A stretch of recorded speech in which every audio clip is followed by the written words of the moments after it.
أعوذ بالله من الشيطان الرجيم بسم الله الرحمن الرحيم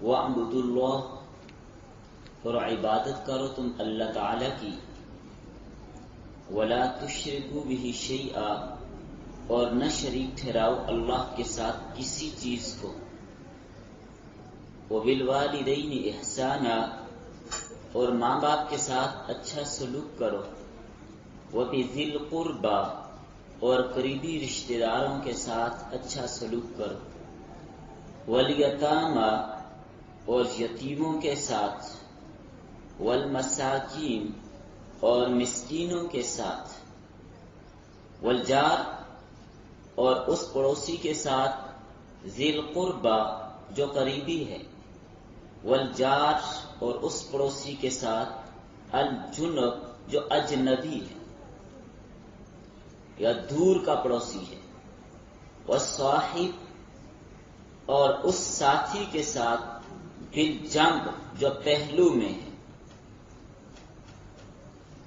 وابن السبیل اور مسافروں کے ساتھ وما ملکت ایمانکم اور ان کے ساتھ جن کے تمہارے دائیں ہاتھ مالک ہیں ان اللہ بے شک اللہ تعالی لا یحب نہیں پسند کرتا من اس کو کان مختالا جو تکبر کرنے والا ہے فخورا اپنی بڑائی بیان کرنے والا ہے الذین وہ لوگ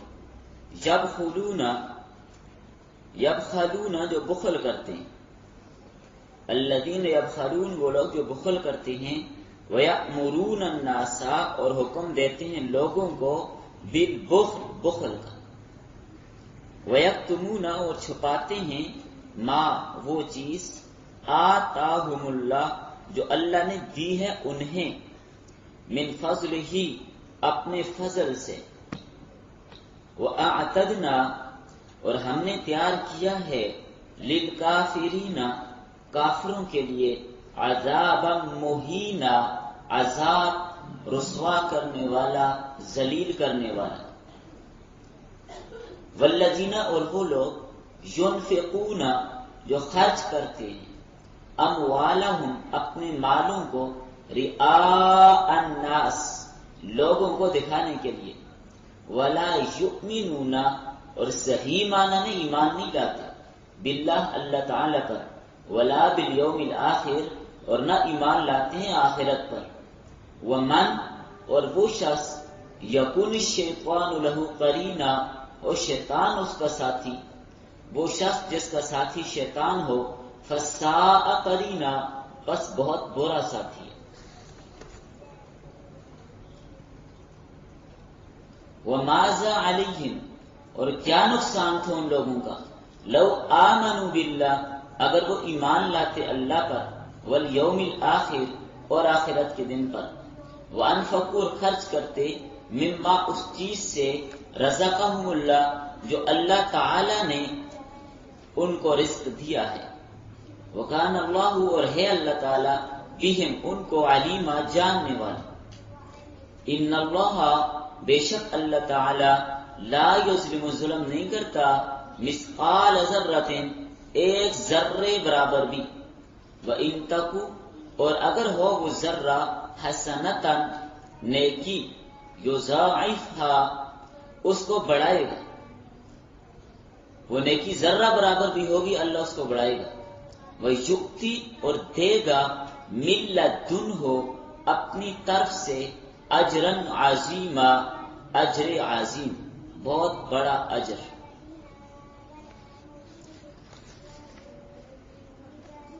یہاں تک سمجھیں ربط لکھیں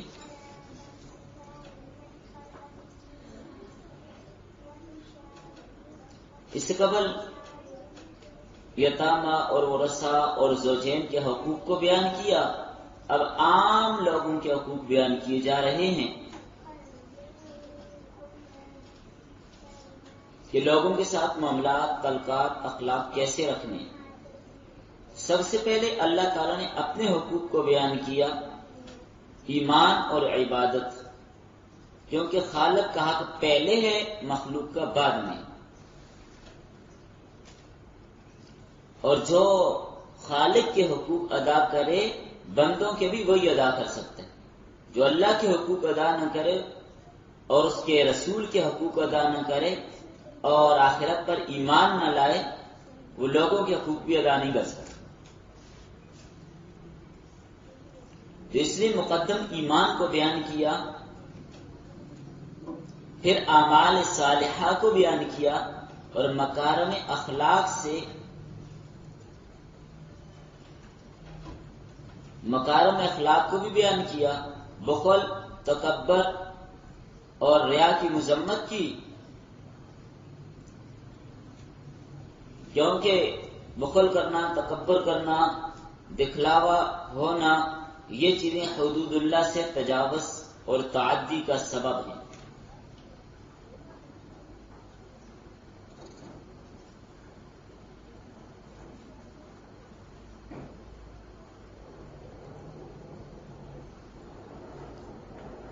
یہاں پر جو احکام اللہ تعالیٰ نے دیے ان میں سب سے پہلا حکم آپ نے پڑھا، وَاعْبُدُوا اللَّهَ وَلَا تُشْرِكُوا بِهِ شَيْئًا، پہلا حکم کہ اللہ کی عبادت کرو، عبادت صرف اللہ تعالیٰ کی کرو، کسی کو اس کا شریک اور صحیح نہ ٹھہراؤ۔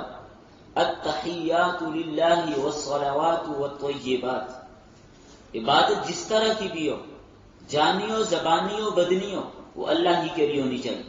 یہ نظر و نیاز اور منت ماننا یہ عبادت ہے، یہ بھی اللہ کے لیے ہونی چاہیے۔ دعا مانگنا یہ عبادت ہے، یہ اللہ سے مانگنی چاہیے۔ ایاک نعبد و ایاک نستعین، تو پہلا حکم کہ اللہ کی عبادت کرو، کیوں وما خلقت الجن والانس الا لیعبدون، جنوں اور انسانوں کی تخلیق کا مقصد ہی اللہ کی عبادت ہے۔ تو عبادات کا مفہوم وسیع ہے، ساری عبادات کو جامع ہے۔ بعض عبادات وہ ہوتی ہیں جن کا تعلق مال کے ساتھ ہے، جیسے زکوٰۃ ہے۔ کچھ عبادت وہ ہیں جن کا تعلق جان کے ساتھ ہے، جیسے روزہ ہے۔ اور کچھ عبادات وہ ان کا تعلق جان اور مال دونوں کے ساتھ ہے، بدن اور پیسہ دونوں کے، جیسے حج ہے، نماز ہے۔ نماز میں پیسے لگتے ہیں؟ نماز میں پیسے نہیں لگتے۔ نماز تمام عبادت کی جامع ہے، اس میں جسم، اس میں پیسہ، سب کچھ کیا جاتا ہے۔ روزہ عبادت ہے، اس میں روزے والی کیفیت بھی آ جاتی ہے۔ جب آپ نماز پڑھیں تو روزہ ہے اس وقت، نماز میں کھائیں پیئیں تو کیا ہوگا؟ نماز ٹوٹ جائے گی۔ تو نماز میں پیسے بھی لگتے ہیں، صاف ستھرا لباس تو لینا پڑے گا نا نماز پڑھنے کے لیے۔ حج کریں گے تو پیسے تو لگیں گے۔ دوسرا حکم فرمایا ولا تشرکوا، شرک نہ کرو، اللہ کے ساتھ کسی کو شریک نہ ٹھہراؤ۔ وہ اکیلا ہے، اکیلے اس نے ساری کائنات کو پیدا کیا۔ اگر دو معبود ہوتے تو اللہ فساد آتا، زمین آسمان کا نظام دھرم دھرم ہو جاتا، فساد آ جاتا، کچھ نہ چل سکتا، سب بگڑ جاتا۔ اب اگر دو خدا ہوتے، وہ دونوں ہر چیز پر قادر ہوتے یا نہ ہوتے؟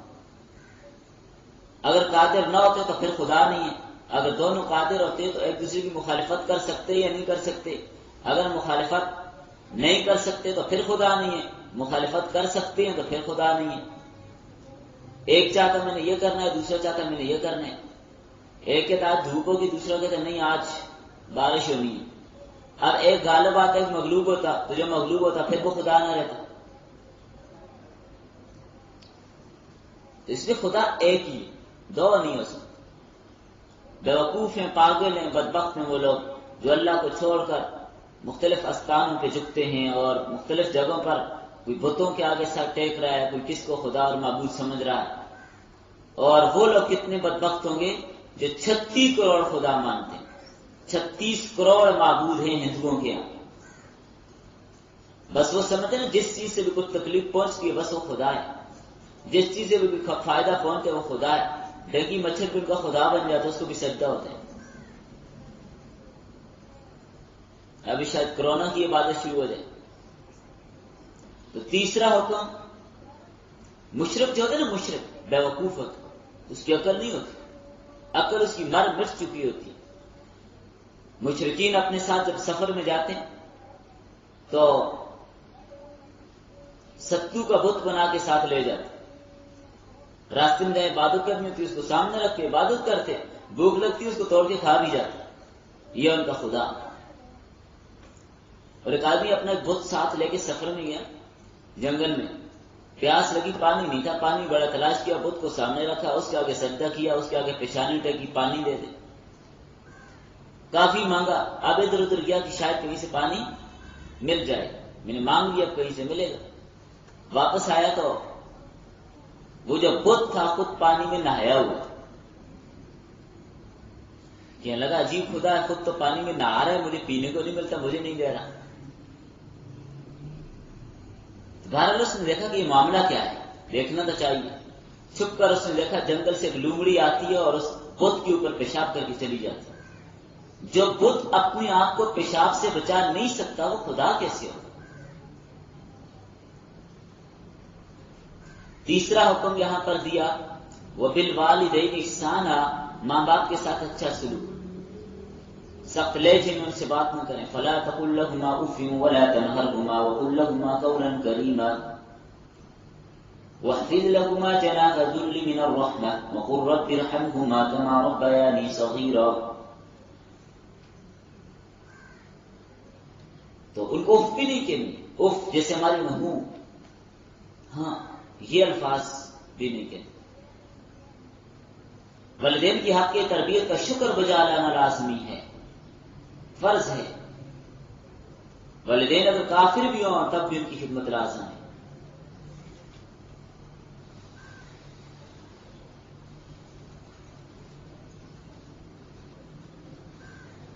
وَخْفِضْ لَهُمَا جَنَاحَ الذُّلِّ، ان کے لیے نرمی رکھنی ہے، عاجزی کے پر بچھا دینے، اور ان کے لیے دعائیں مانگتی رہنی ہے. وَقُل رَّبِّ ارْحَمْهُمَا كَمَا رَبَّيَانِي صَغِيرًا. بعض لوگ سمجھتے ہیں کہ دعا والدین کی وفات کے بعد مانگی، زندگی میں بھی مانگی، زندگی میں بھی مانگ سکتے ہیں ان سے. اللہ تعالیٰ سے ان کے رحمتیں طلب کریں کہ جس طرح ہمارے بچپن میں انہوں نے ہماری تربیت کی، یا اللہ تو ان پر رحم نازل فرما. چوتھا حکم، وَبِذِي الْقُرْبَى، رشتہ داروں کے ساتھ اچھا سلوک کرنا، بول چال، لین دین، اخلاق، خوشی غمی میں شرکت کرنا، دکھ درد میں معاونت کرنا، صلہ رحمی کرنا. یہی صلہ رحمی ہے. بدلے کے طور پہ نہیں ہونا چاہیے، بدلے کی نیت نہیں ہونی چاہیے کہ وہ آئیں گے تو ہم بھی جائیں گے، وہ نہیں آئیں گے تو ہم بھی. مشرکوں کے ہاں بھی یہی ہوتا تھا. مشرکوں کے ہاں جو استانے لگتے تھے، کچھ لے کے آؤ گے تو کچھ لے کے جاؤ گے، وہاں پر بھی یہی ہوتا تھا. صلہ رحمی ہے سلمن قطعا، جو آپ سے توڑے آپ اس سے جوڑیں، اس کا نام ہے صلہ رحمی. ہاں وہ جوڑتے آپ بھی جوڑتے ہیں، صلہ رحمی تھوڑی ہے، یہ تو بدلہ ہے. صلہ رحمی ہے ہی تب وہ آپ سے قطع کاٹی کرے، کاٹے، آپ کی خوشی غمی میں شامل نہ ہو، آپ پھر بھی اس کے ساتھ جوڑیں. پانچواں حکم، والیتامی، یتیموں کے ساتھ اچھا سلوک. یتیم چاہے اپنے خاندان کا ہو، اپنی برادری کا ہو، محلے کا ہو، باہر کا ہو، جہاں کا بھی ہو، اس کے ساتھ اچھا سلوک کرنا ہے.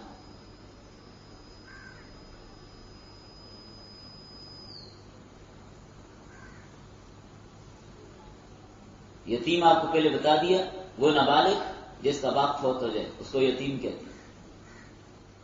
چھٹا حکم، والمساکین، مسکینوں کے ساتھ اچھا سلوک کرو.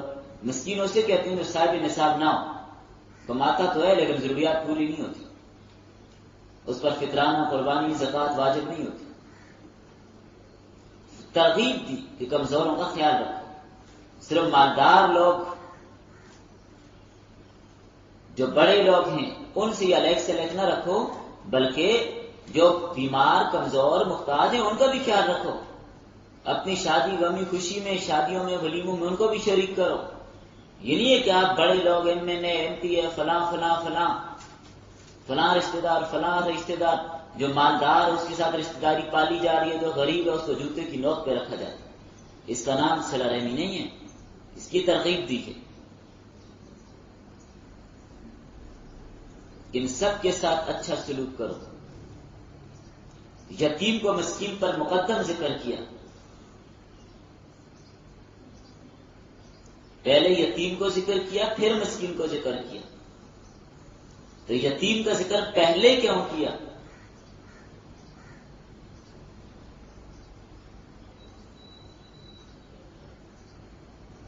یتیم کا ذکر پہلے اس لیے کیا، یتیم دو طرح سے عاجز ہوتے ہیں۔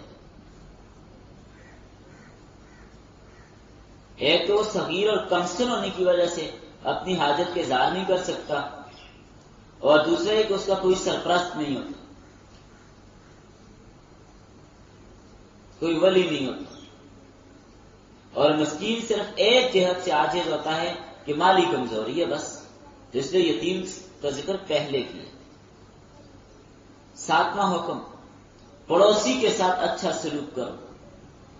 والجار ذی القربى، پڑوسی دو طرح کے فرمائے، اس کی دو تفسیریں۔ ایک تو وہ ہے جو پڑوسی ہے اور برادری کا بھی ہے، یعنی رشتہ دار بھی ہے، تو اس کا ڈبل آ گیا، پڑوسی ہونے کے ناطے اور رشتہ دار ہونے کی وجہ سے اس کے دوہرے حقوق ہوں گے۔ تو جار ذی القربى سے مراد وہ پڑوسی جو رشتہ دار ہے، عموماً ہوتے ہیں نا رشتہ دار بھی پڑوسی ہوتے ہیں، ساتھ خالہ کا گھر ہے، ماموں کا گھر ہے، چچا کا گھر ہے، وغیرہ وغیرہ۔ اور دوسری تفسیر اس کی یہ کی گئی ہے کہ جس کا گھر قریب ہے، جس کا گھر قریب ہے، یعنی جار ذی القربى سے مراد جس کا گھر قریب ہے، اور ایک تفسیر یہ کہ جو قریبی رشتہ دار ہے۔ سمجھ آ رہی ہے بات؟ امام زہری رحمۃ اللہ علیہ فرماتے ہیں پڑوس کی حد 40 گھروں تک جاتی ہے۔ تو جو سب سے پہلا ہے قریبی ہے، جس کا دروازہ آپ کے دروازے کے قریب ہے، اس کا حق زیادہ ہے۔ والجار الجنب، اس پڑوسی کے ساتھ اچھا سلوک کرو جو اجنبی ہے، یعنی جو رشتہ دار نہیں ہے۔ اور اس کی دوسری تفسیر دوسرے پر عطف کر کے یہ ہوگی جس کا گھر ذرا دور ہے۔ والجار الجنب، وہ پڑوسی جس کا گھر دور ہے، فاصلے پر رہتا ہے، اس کے ساتھ بھی اچھا سلوک کرو۔ تو غور سے دیکھیں پڑوسی کی کتنی قسمیں بنی۔ نمبر ایک وہ جو صرف پڑوسی ہے، صرف پڑوسی ہے، اس کا ایک ہاتھ ہوگا۔ نمبر دو وہ جو پڑوسی بھی ہے اور مسلمان بھی ہے، اس کے دو ہاتھ ہوں گے۔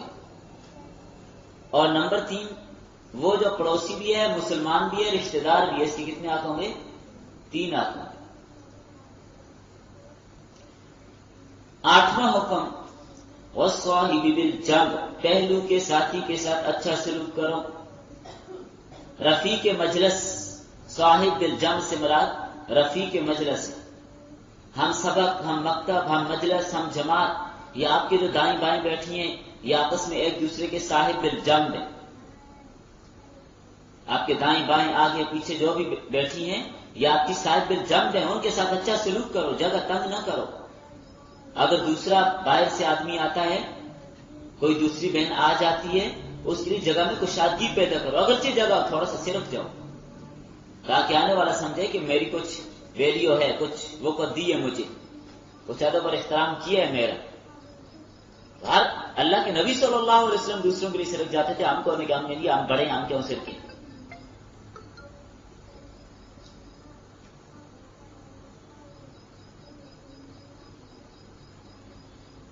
گاڑی میں آپ بیٹھے ہیں، گاڑی کے اندر بھی اس طرح نہ بیٹھیں کہ دوسرے کو تکلیف پہنچے۔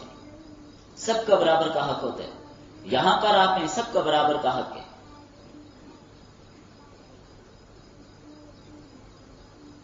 صاحب بالجنب وسیع مفہوم رکھتا ہے۔ ایک سیٹ جتنا کرایہ آپ نے دیا دوسرے نے بھی اتنا ہی دیا، تو کوئی اگر آ کر، ہر آدمی برابر کرایہ دیتا ہے، اگر کوئی آدمی آ کر 1.5 سیٹ قبضہ کر لے، کرایہ دوسرے نے بھی اتنا ہی دیا اور اس کو آدھی مل رہی ہے، یہ حرام ہے۔ صاحب بالجنب کا خیال نہ رکھا، دوسرے کو تکلیف پہنچائی۔ المسلم من سلم المسلمون من لسانه ویدہ، مسلمان وہ ہوتا ہے جس کی زبان اور ہاتھ سے دوسرے مسلمان محفوظ رہیں، دوسروں کو کسی طرح سے اذیت نہ پہنچائے۔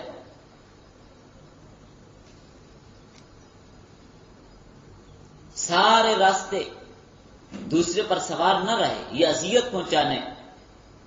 بعض اوقات اللہ تعالیٰ نے کسی پر زیادہ عنایات کی ہوتی ہیں، اچھا موٹا تازہ جسم دیا ہوتا ہے، تو ان لوگوں کو 2 سیٹیں لینی چاہیے، بیچ میں کمزور بیچارے پس جاتے ہیں۔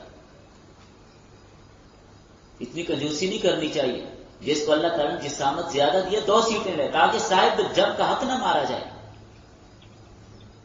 یہ پہلو کے ساتھی سے معافی بھی نہیں مانگ سکتا، اللہ جانے وہ کس جگہ اور کہاں کا تھا جس کو تکلیف پہنچا دیا پورے سفر میں، معافی مانگنے اس کو کہاں ڈھونڈے گا، وہ کہاں کا تھا کوئی پتہ نہیں ہوتا، تو اس کا بہت خیال رکھنا چاہیے۔ ٹرین میں بھی بہت زیادہ کوتاہیاں کی جاتی ہیں، بعض لوگ پہلے اندر سوار ہو جاتے ہیں، وہ 3-4 لوگوں کی سیٹ ہوتی ہے، ایک بندہ قبضہ کر جاتا ہے، اوپر جا کے لیٹ جاتا ہے، اپنا سامان سیٹ پہ سوار کر کے لے جاتے ہیں، حالانکہ کرایہ دوسرے نے بھی اتنا دیا ہوتا ہے، بھیا آپ کا 1 سیٹ کا آ کے 2 کا نہیں۔ ہمارے اکابرین گاڑی اگر خالی بھی جاتی 1 سیٹ سے زیادہ سیٹ پر نہیں جاتے، کیونکہ ہم نے 1 کا کرایہ دیا، ساری سیٹوں میں حق نہیں ہے، تو صاحب الجنب کا بہت خیال رکھنا ہے۔ یہ نہ ہو کہ گاڑی میں آپ سو جائیں اور صاحب الجنب کے کندھے پہ آپ سر رکھ لیں اور صاحب الجنب پستا رہے، اس کی اجازت نہیں ہوگی۔ اور یہ بھی ناجائز ہے، بعض لوگ گاڑی میں بیٹھتے ہیں، موبائل نکالا، گانے چلا دیے، صاحب الجنب کے حقوق کا ستیہ ناش کر دیا، سگریٹ لگا دیا، کوئی بھی ایسی حرکت جس سے دوسرے کو تکلیف ہو صاحب الجنب کے منافی، یہ سب منع ہے۔ اور میں نے عرض کر دیا پہلو کے ساتھی سے معافی مانگنا بھی ناممکن ہے۔ اونچی اونچی آواز سے بعض لوگ گاڑی میں بیٹھتے ہیں، بادام کھا کے بیٹھ جاتے ہیں، بس وہ جانے اور پھر گاڑی جانے، باقی سواریوں کا دماغ چاٹ جاتے ہیں، یہ ناجائز حرکتیں ہیں، ساری صاحب الجنب کے خلاف ہے۔ ہوٹل میں آپ بیٹھے ہیں، شادی میں گئے ہیں، آپ کا جو صاحب الجنب آپ کے ساتھ کرسی پہ سیٹ پہ بیٹھا ہے یا بیٹھی ہے، وہ صاحب الجنب ہے، اس کا لحاظ ملحوظ رکھنا ہے۔ شادی کا کھانا سبھی کے لیے برابر آیا، یہ کتنی بڑی غلطی ہوتی ہے، لوگ ایک پلیٹ میں ڈال ڈال کے بھر کے لا کے رکھتے ہیں، حیرت سے ایسا ہوتا ہے کہ سمجھے سارا کھا جائے گا، بعد میں 2 چمچے کھا کے سارا وہیں پہ رہتا ہے اور پھر وہ ڈیر پہ جاتا ہے۔ ایک دسترخوان پہ آپ بیٹھے ہیں، جو آپ کے دائیں بائیں بیٹھے ہیں آپ کے صاحب الجنب ہیں، ان کا بھی خیال رکھنا ہے۔ بالفرض آپ 5 لوگ بیٹھے ہیں اور ایک ڈونگے کے اندر 5 گوٹیاں آئی ہیں، ان سب میں برابر کھا کے کسی کو 2 ڈالنے کی اجازت نہیں ہوگی۔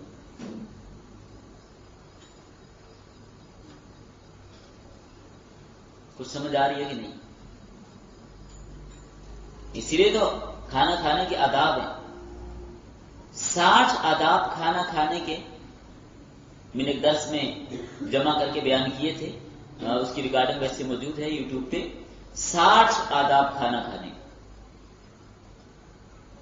تو کوئی معمولی بات نہیں ہے۔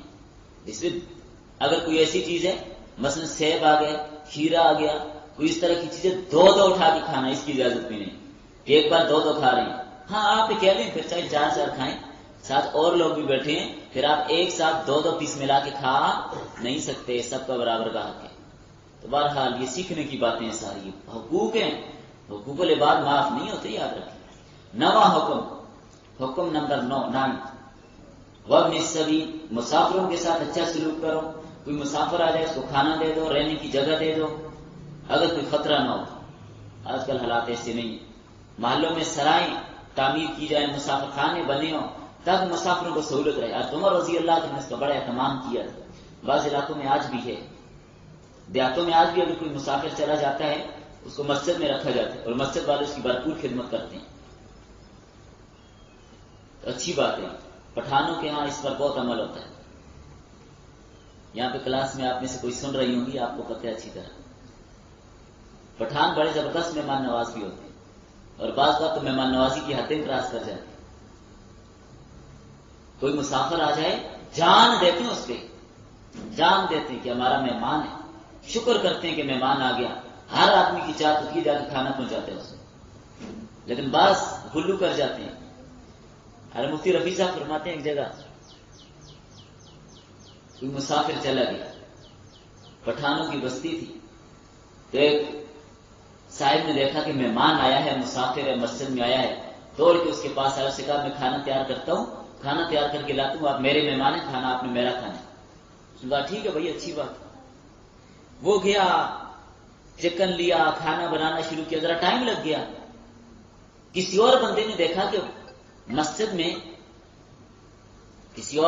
مسجد میں مسافر آیا ہوئے، مہمان آیا ہوئے، اس کے گھر کھانا تیار تھا، اس نے تیار کھانا لایا، اٹھا کے مہمان کے آگے لا کے رکھ دیا۔ ابھی لا کے رکھا ہی تھا، مہمان نے شروع ہی کیا تھا کہ وہ بندہ جو پہلے کیا گیا تھا وہ بھی آ گیا کھانا لے کے۔ اب ان دونوں کی لڑائی شروع ہو گئی کہ بھائی میرا مہمان تھا، تو نے کھانا کیوں لایا؟ دونوں کی لڑائی شروع ہو گئی۔ اور جب پہلے والا بندہ تھا نا، وہ گیا گھر پہنچا، بندوق لے کے آیا، اس نے مہمان سے کہا پہلے تجھے بھی سیدھا کرتے ہوں، مہمان میرا کا کھانا اس کا کیوں کھاتے ہیں؟ تو ایسا بھی ہوتا ہے۔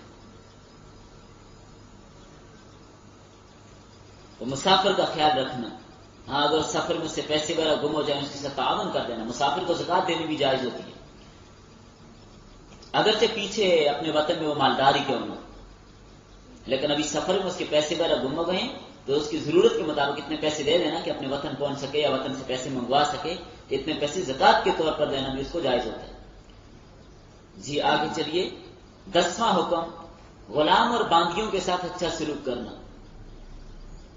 طاقت سے زیادہ کام ان سے نہ لینا، رمضان میں ان کے کام آدھے کر دینا۔ ملازموں کے لیے بھی یہی ہے، ملازموں کے کام رمضان میں آدھے کر دینا، ان پہ سختی نہ کرنا، مار پٹائی نہ کرنا، جو خود کھائیں ان کو یوں ہی کھلائیں۔ اس کے ضمن میں مویشی بھی آتے ہیں، جانور جو انسان کے ماتحت ہیں نا، تو ماتحتوں کی بات ہو رہی ہے یہاں پہ۔ آپ کا نوکر ہے، ملازم ہے، کام کرنے والا، وہ آپ کا ماتحت ہے، اس کا خیال رکھیں، اس کا کام کم کر دیں رمضان میں، اور عام دنوں میں بھی اس کا خیال رکھیں، سختی جبر اس پہ نہ کریں۔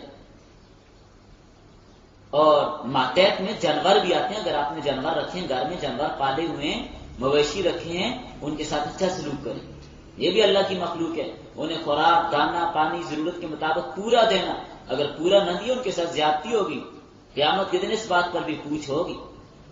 ان پر ظلم کرنا یہ ناجائز ہے۔ فرمایا جانوروں کو ممبر نہ بناؤ، ایک آدمی سواری کرتے اونٹ پر یا گھوڑے پر تو سواری کرے، سفر کرے، جب کسی جگہ رکنا پڑے، کھڑا ہونا پڑے تو نیچے اتر جائے۔ گھوڑا کھڑا کیا اور اوپر بیٹھا ہوئے ناجائز ہے، اونٹ کھڑا کیا اور اوپر بیٹھے ہوئے ناجائز ہے۔ سفر کریں، کھڑے ہونے کی حالت میں ان پر نہ بیٹھے رہیں، ممبر نہیں ہے یہ۔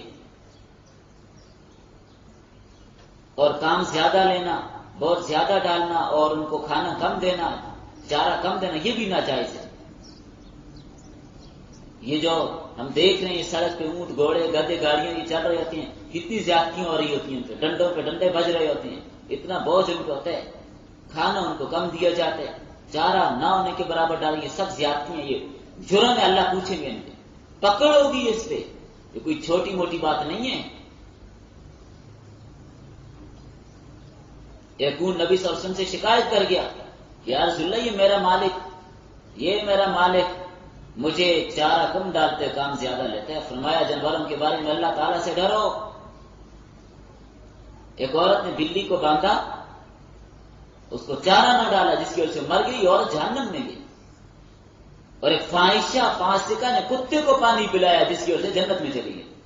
یہ جانوروں کے بھی حقوق ہیں، جس میں جانور رکھنے۔ اب بعض لوگ کسی بھی گھر میں ہم طوطے رکھنا چاہتے ہیں، ہم پرندے رکھنا چاہتے ہیں، کیا رکھ سکتے ہیں؟ بالکل رکھ سکتے ہیں، لیکن ان کے حقوق پورے کرنے، ان کو دانا پانی پورا دینا، کمی نہ ہو۔ میں آپ کو واقعہ سنا رہا ہوں، آپ حیران رہ جائیں کہ کیا ایسے بھی ہو جاتے ہیں۔ حکیم الامت مجدد الدین والملت ہر شاہ اشرف علی تھانوی نور اللہ تعالی مرقدہ، عجیب شخصیت تھی۔ اس بندے نے دین کا اتنا کام کیا ہے، کہہ لے اتنا کام کیا۔ اس دن بھی میں نے آپ سے تذکرہ کیا تھا،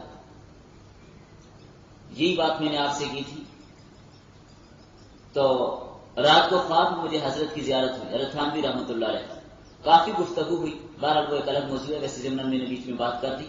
مجھے ویسے قلبی طور پر تھانوی رحمۃ اللہ علیہ سے بڑا لگاؤ ہے، کیونکہ ان کے جو سلاسل ہیں، یہ ان کی جو محنت ہے، کسی پر پوشیدہ نہیں۔ حضرت فرماتے ہیں، حضرت کی 2 بیویاں تھیں، تو حضرت فرماتے ہیں میری بیوی کسی تقریب میں جانے لگی، کسی پروگرام پہ، تو جاتی ہوئی مجھے بتا گئی کہ دن 10 بجے مرغیوں کو دانے ڈال دینا. مرغیاں رکھی ہوئی تھی. تو کہتے میں نے کہا ٹھیک ہے. معمول تو نہیں تھا کیونکہ مرغیوں کو دانے ڈالنا ان کا معمول نہیں تھا. کہتے میں بھول گیا. تفسیر لکھ رہے تھے بیان القرآن اس زمانے میں.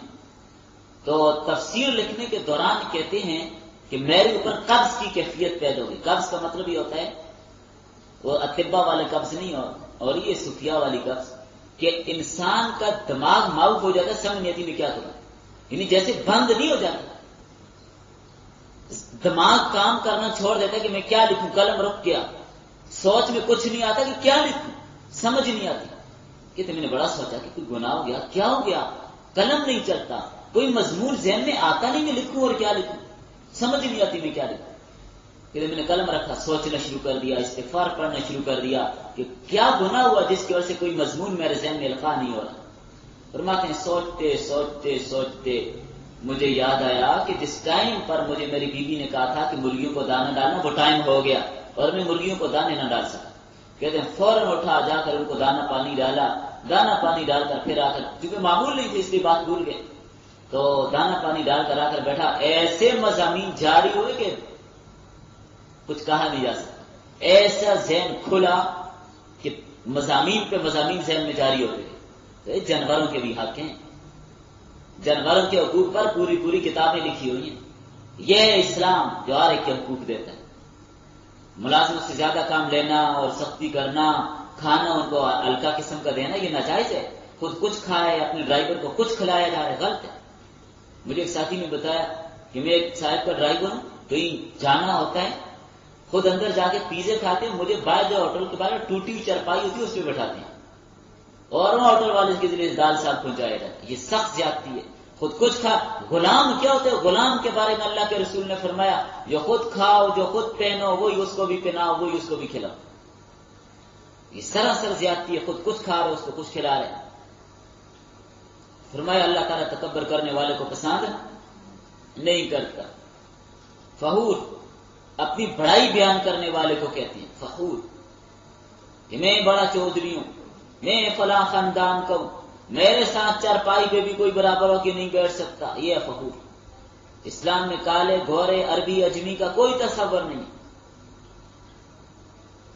عزت کا معیار تقویٰ ہے.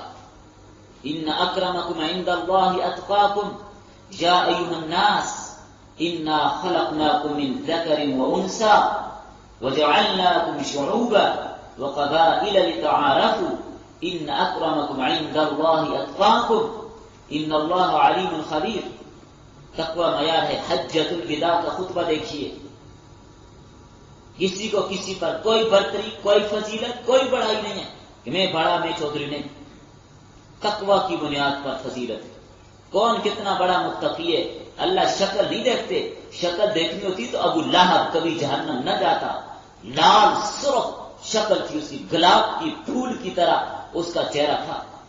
سرخ چہرہ جیسے گلاب کا پھول ہوتا ہے. نام ہی اس کو ابو لہب رکھ دیا, آگ کی طرح سرخ. لیکن گیا کدھر؟ اللہ کے رسول کی مخالفت کی, تقوی اختیار نہیں کیا, جہنم میں گیا. اور بلال حبشے سے آیا ہے, کالے رنگ کا ہے. مشرکین منافقین لان تان بھی کرتے تھے, معاذ اللہ کالا کوا تک بولتے تھے. لیکن وہ بلال جس نے تقوی اختیار کیا, اللہ کے رسول معراج پہ ہیں, بلال زمین پہ چلتا ہے, آواز عرشوں پہ آتی ہے. تو یہ ہے تقوی. ان اکرمکم عند اللہ اتقاکم. اللہ سب کو نصیب فرمائے. اسلام شکل نہیں دیکھتا فلاں کس شکل ہے.